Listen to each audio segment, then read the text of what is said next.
saudara-saudara yang terkasih di dalam Yesus Kristus, alangkah berbahagianya bisa berjumpa kembali di dalam renungan harian hari ini. Untuk memulai aktivitas kita satu hari ini, mari kita mendengarkan firman Tuhan. Oleh karena itu, mari kita mempersiapkan hati kita. Kasih karunia dan damai sejahtera dari Allah Bapa dan Anak-Nya, Tuhan Yesus Kristus, menyertai kamu sekalian. Amin.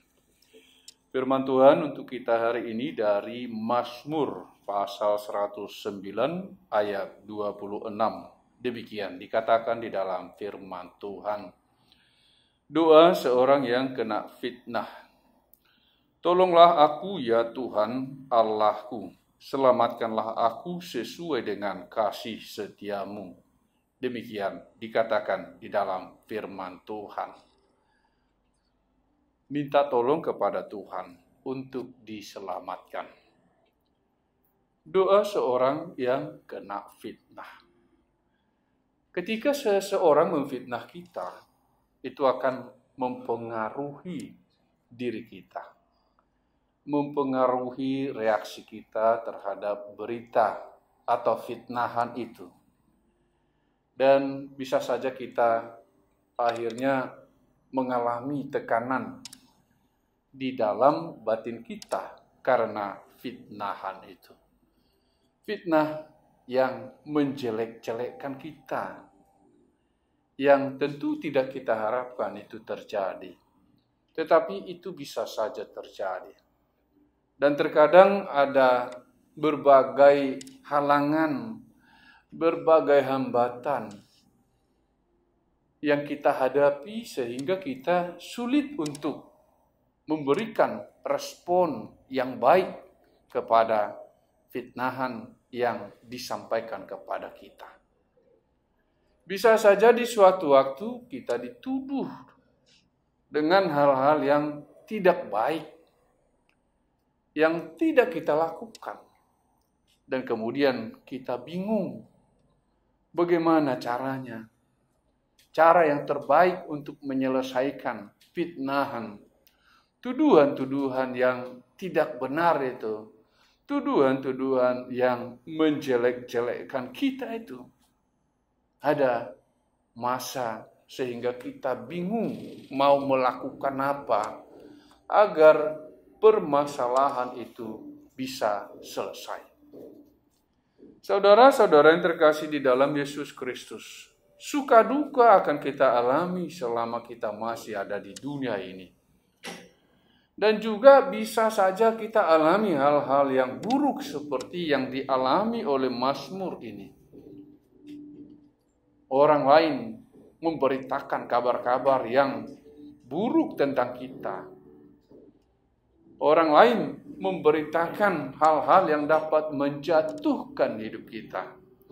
Orang lain dapat menyebarkan berita-berita yang menjatuhkan mental kita, membuat kita khawatir, membuat kita di dalam keadaan tertekan.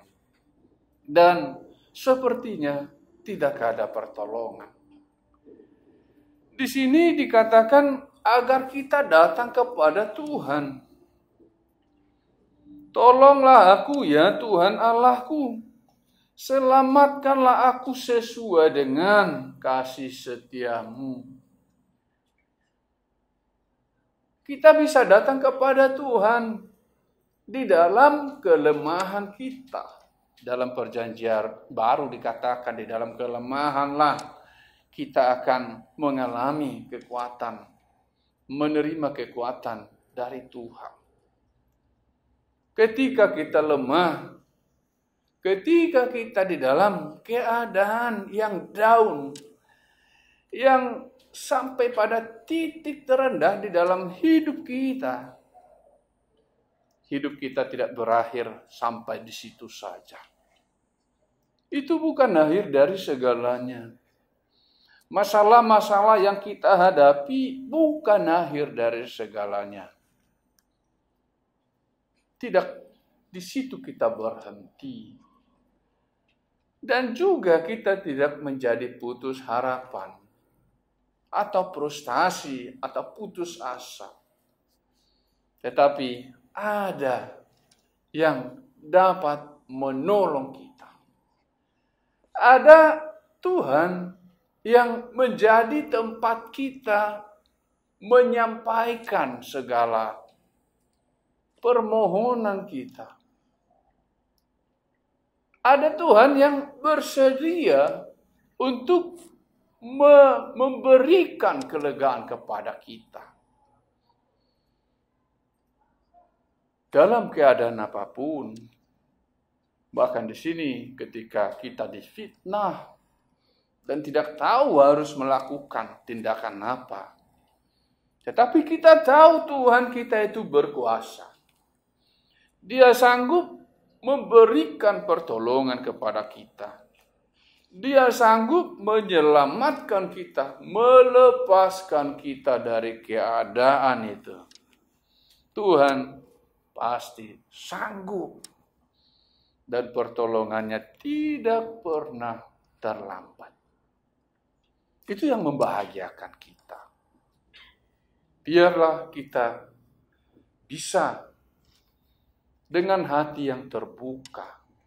Sehingga kita bisa lebih bijaksana, lebih tenang, lebih berpengharapan, lebih kuat menghadapi berbagai persoalan, tantangan kehidupan, perlakuan-perlakuan orang lain yang tidak baik kepada kita.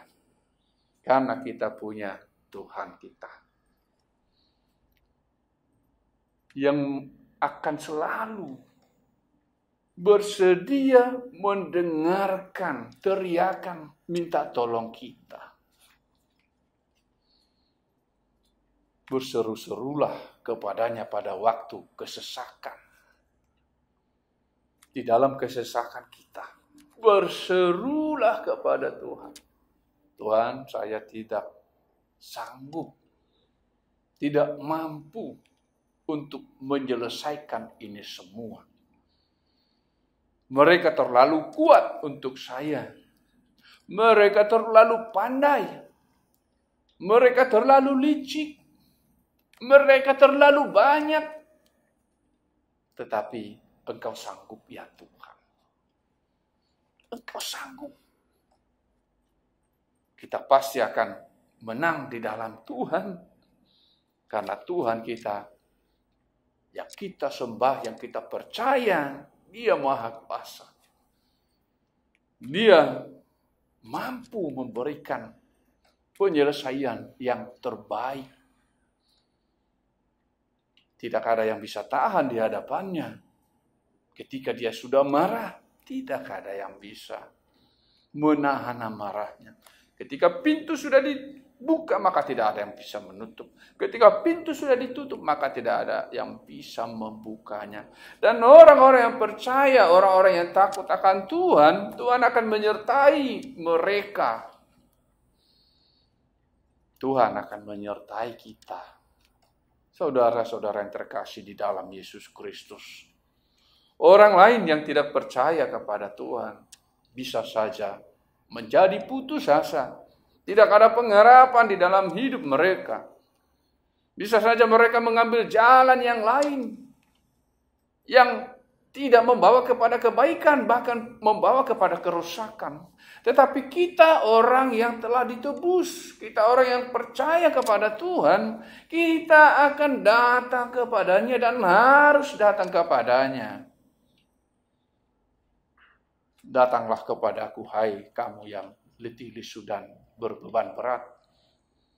Maka dikatakan Dia akan memberikan kelegaan kepada kita. Di tengah-tengah keadaan tersulit sekalipun, Dia akan datang menolong kita. Dia sanggup melepaskan kita, menyelamatkan kita. Tidak ada yang bisa menahan kekuatan Tuhan. Sehingga dikatakan di sini, sesuai dengan kasih setia. Allah kita itu setia. Seperti di dalam janjinya, aku akan menyertai kamu sampai akhir zaman. Sehingga tidak ada alasan bagi kita semua untuk menjadi putus asa. Tetapi berpengharapan di dalam Tuhan.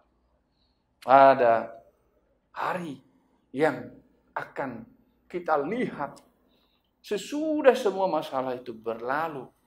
Lalu bisa kita melihat ke belakang bagaimana Tuhan melepaskan kita dari situ. Dan seakan-akan kita tidak pernah mengalami itu semua. Karena kelegaan yang sudah kita terima yang berasal dari Tuhan. Mari saudara-saudara yang terkasih di dalam Yesus Kristus, datang kepada Tuhan. Apapun masalah kita, beban hidup kita, kesulitan-kesulitan yang kita hadapi saat ini. Seberapa berat itu semuanya, seberapa besar itu semuanya, seberapa gelap kehidupan kita. Ada Tuhan kita yang akan memberikan pertolongan. Dan Dia akan melakukan apa yang telah dijanjikannya, menggenapinya. Dia setia di dalam setiap janji-janjinya. Tuhan Yesus memberkati firman-Nya. Mari kita berdoa. Allah Bapa di surga, segala puji syukur kami panjatkan kehadirat Tuhan. Sebab Engkau tidak pernah membiarkan kami sendirian. Ketika ada orang-orang yang bermaksud jahat, berbuat jahat kepada kami, Engkau juga tidak pernah meninggal kami sedetik pun.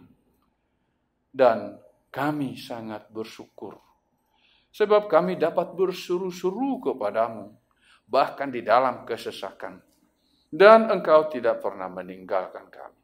Engkau setia akan setiap janjimu.